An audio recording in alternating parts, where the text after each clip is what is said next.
Saat itu juga Fiona menghubungi Dinara sedangkan Davin menghubungi Gaisan. Tapi Gaisan tidak bisa dihubungi, masih sibuk dengan urusannya sendiri. Jadilah Davin kembali menguping pembicaraan sang istri dengan adik ipar. Dinara, katakan pada Mbak apa yang sebenarnya terjadi. Kenapa tiba-tiba kamu mau minta dijodohkan dengan Gaisan? Tanya Fiona, langsung tanpa basa-basi. Fiona memang tidak suka yang bertele-tele. Dinara di ujung sana langsung menegang saat mendengar pertanyaan sang kakak. Mendadak gugup, bahkan langsung ada keringat dingin di dahi dan langsung dia hapus sendiri. Anu Mbak, aku anu. Yang jelas bicaranya, jangan anu-anu. Davin mengulum senyum, istrinya ini benar-benar barbar. Ingin tertawa takut Dinara tahu jika dia sedang menguping. Takut Dinara jadi segan untuk bercerita semuanya dengan Fiona. Ayo cepat katakan, jangan buat mama cemas, apa Gaisan mengganggumu? Apa semalam Gaisan melecehkanmu saat dia antar kamu ke apartemen? Tidak Mbak, sahut Dinara cepat-cepat. Tidak ingin ada salah paham di antara mereka. Sementara Fiona langsung diam, kini dia menunggu apa yang akan diucapkan oleh sang adik selanjutnya. Sebenarnya aku menyukai Abang Gaisan, tidak tahu bagaimana cara mengatakannya, karena itulah aku meminta mama untuk mengatur perjodohan, jawab Dinara, suaranya terdengar bergetar saking takutnya. Takut jika Fiona tahu jika dia sedang berbohong. Jangan bohong, kenapa kamu menyukai Gaisan? Kalian tidak pernah bertemu, dan Gaisan itu pria yang kaku, bagaimana bisa dia membuatku jatuh cinta? Tidak tahu Mbak, pokoknya aku suka saja. Fiona membuang nafasnya pelan. Coba pikirkan baik-baik dulu, benar kamu mau dijodohkan dengan Gaisan? Iya Mbak, aku sangat mau. Fiona dan Davin saling pandang, kini suara Dinara terdengar sangat bersemangat. Dari sana Davin dan Fiona sadar jika Dinara bersungguh-sungguh. Panggilan itu putus. Di ujung sana Dinara langsung menghembuskan nafasnya lega, memegangi dadanya yang masih bergemuruh hebat, saking gugupnya. Kira-kira Abang Gaisan mau tidak ia menikah denganku? Gumam Dinara, bertanya pada dirinya sendiri. Bagaimana jika Abang Gaisan sudah memiliki kekasih? Tidak mungkin, selama ini tiap kumpul keluarga Abang Gaisan tidak pernah membawa wanita, jangankan membawa, membicarakannya pun tidak. Iya, Abang Gaisan pasti masih sendiri. Yakin Dinara. Alteza Group. Gaisan mengusap telinga kirinya yang berdengung. Dari tadi pagi telinganya terus terasa panas. Kenapa Tuan? Sepertinya dari tadi Anda tidak merasa nyaman dengan telinga Anda, ucap Franz, asisten pribadi Gaisan. Tidak apa-apa, mana proposal barunya? Franz memberikan beberapa proposal baru yang masuk ke perusahaan ini. Bukan proposal proyek, namun proposal meminta bantuan dari berbagai yayasan. Setujui saja semua, yang sudah mengajukan beberapa kali segera selidiki, mereka benar-benar menggunakan uangnya dengan baik atau tidak. Baik Tuan. Persiapan peresmian wahananya bagaimana? Apa ada kendala? Hanya masalah kecil Tuan, karena untuk hari pertama semua wahana gratis, bisa dipastikan nanti pengunjungnya akan membludak, kita masih kekurangan tim keamanan. Bekerja saja dengan pihak kepolisian, kalau polisi yang bertindak pasti semuanya aman. Baik Tuan. Merasa tidak nyaman dengan hatinya, seolah memiliki firasat buruk.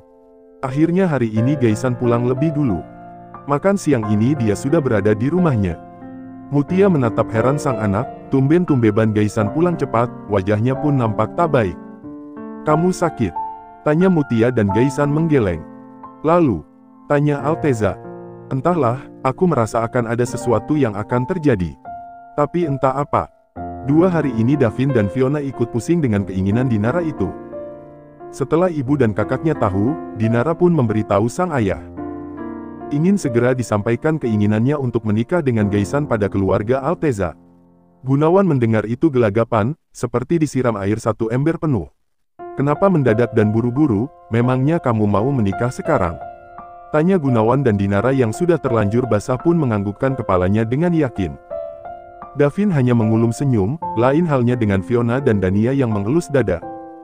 Aku sungguh-sungguh Pak, ucap Dinara kemudian hingga Gunawan tidak bisa berkata apa-apa lagi.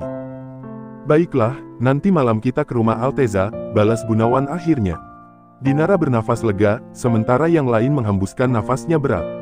Pembicaraan siang itu usai, Fiona dan Davin pun segera naik ke lantai 2 dan menuju kamar Fiona saat masih gadis dulu.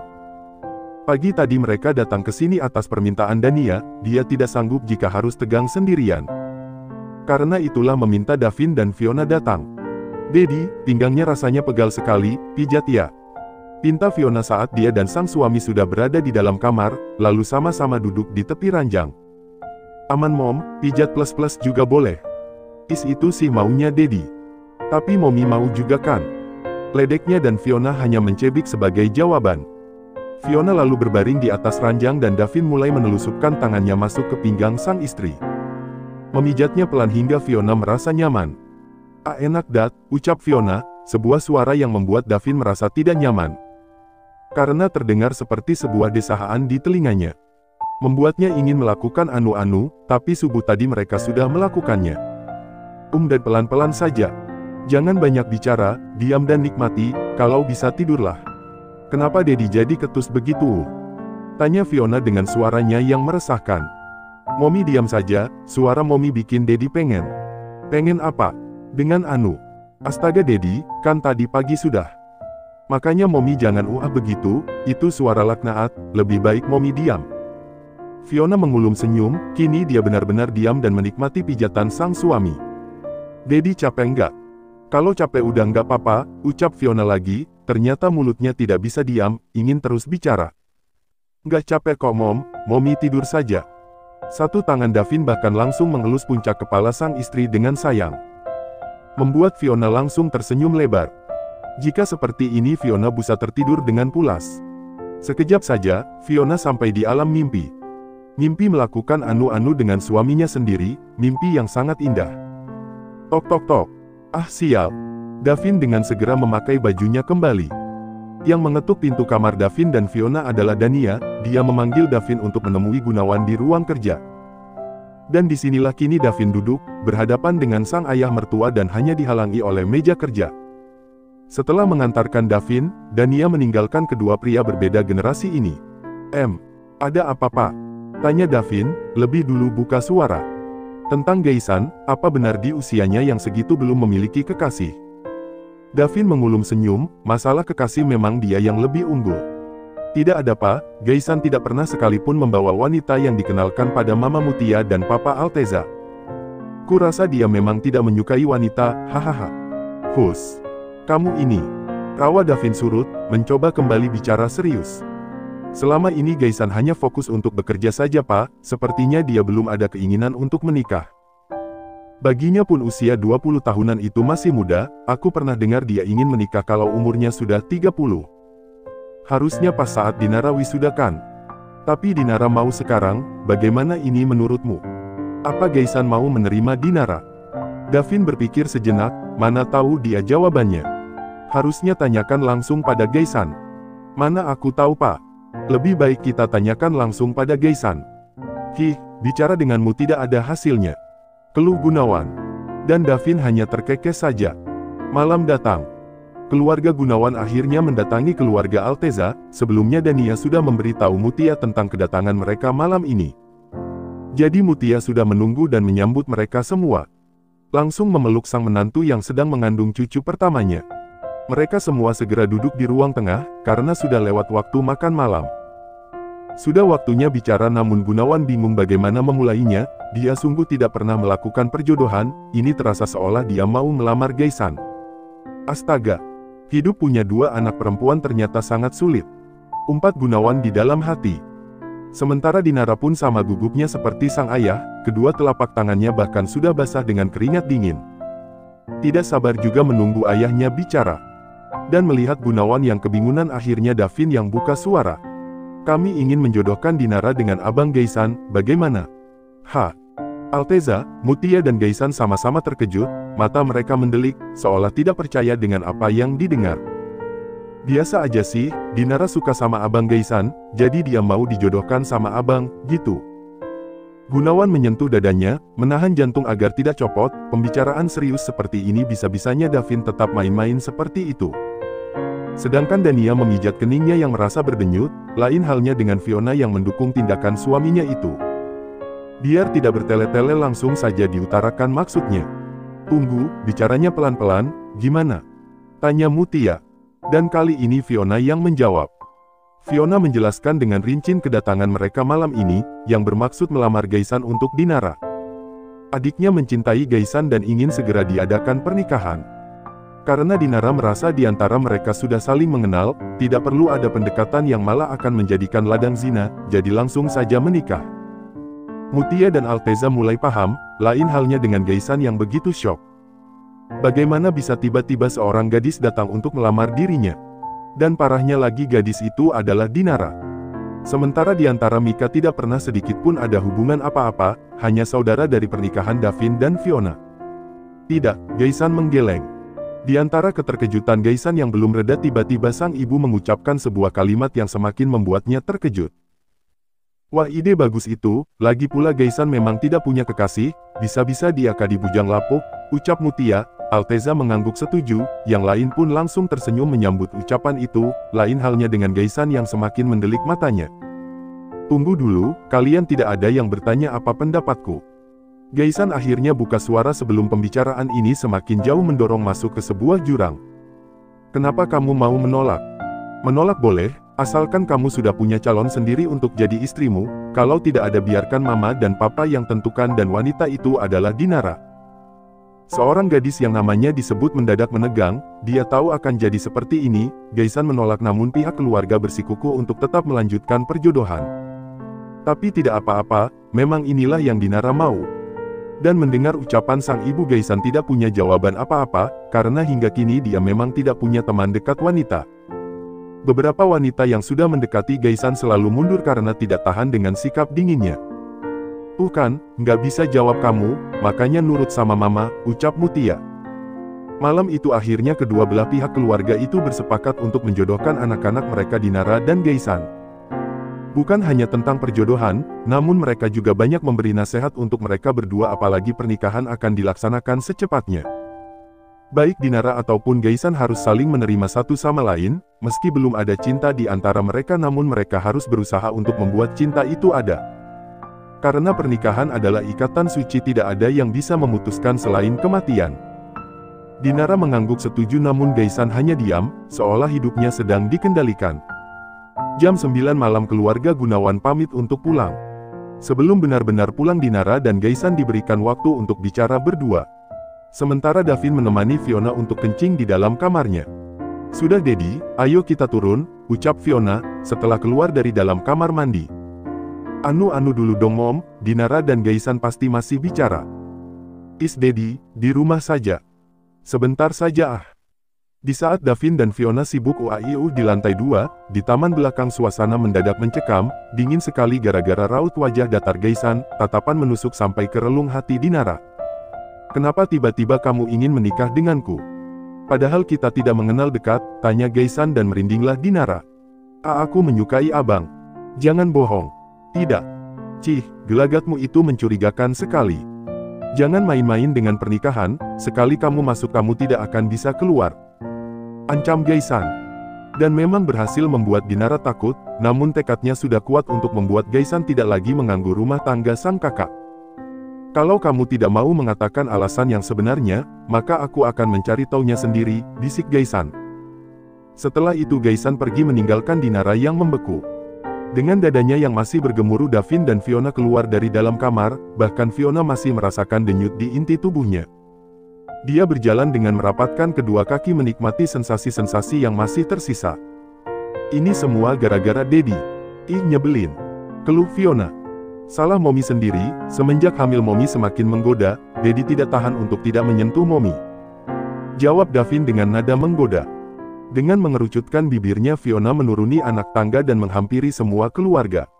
Dilihat olehnya Dinara dan Gaisan yang sudah ikut berkumpul, Fiona melihat dengan jelas wajah sang adik yang nampak takut dan gugup.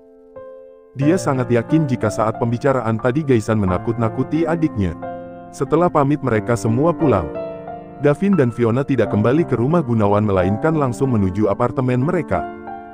Sampai di apartemen jam setengah 10 malam dan mereka langsung tidur karena merasa sangat lelah. Pagi datang. Di rumah keluarga Alteza.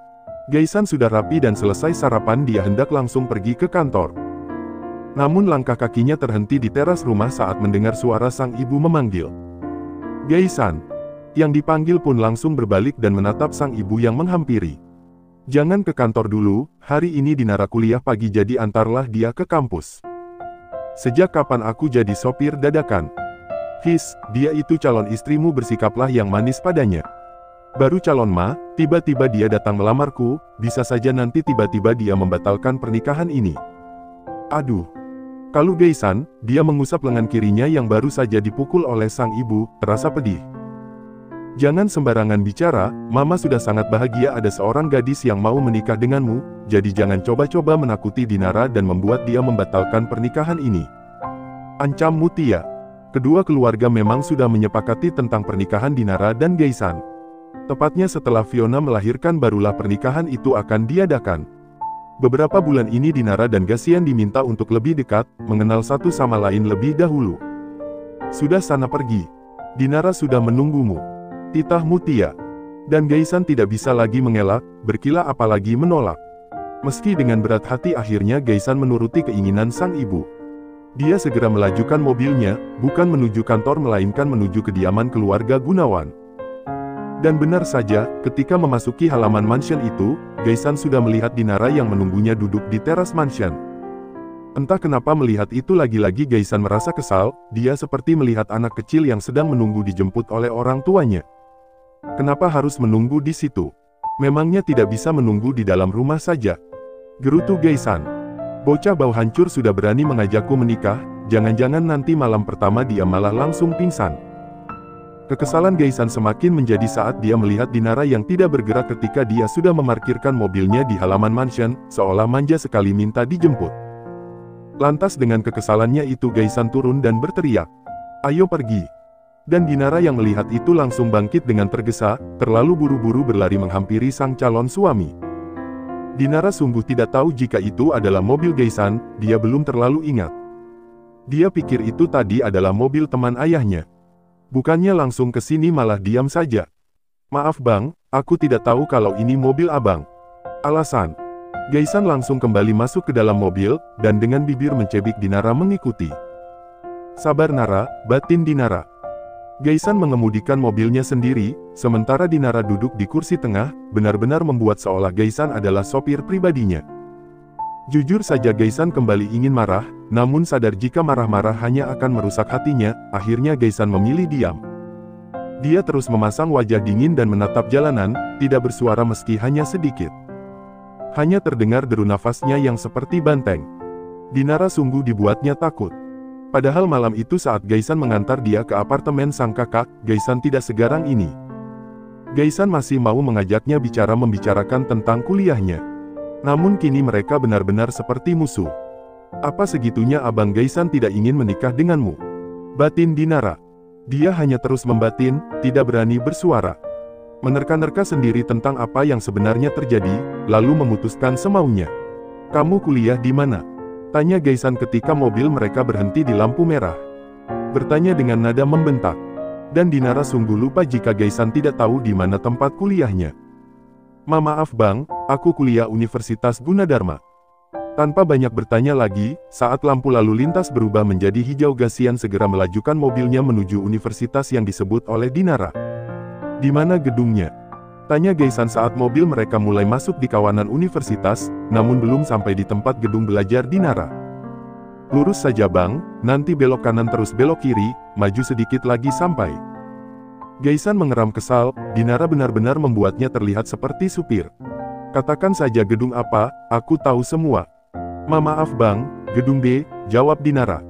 Dari sini Dinara tahu jika mungkin saja dulu Gaisan juga kuliah di universitas ini. Setelah Dinara menyebutkan gedung B, tidak ada perbincangan apapun di antara mereka, sampai akhirnya mobil mereka berhenti. "Turun," ucap Gaisan. "Terima kasih bang."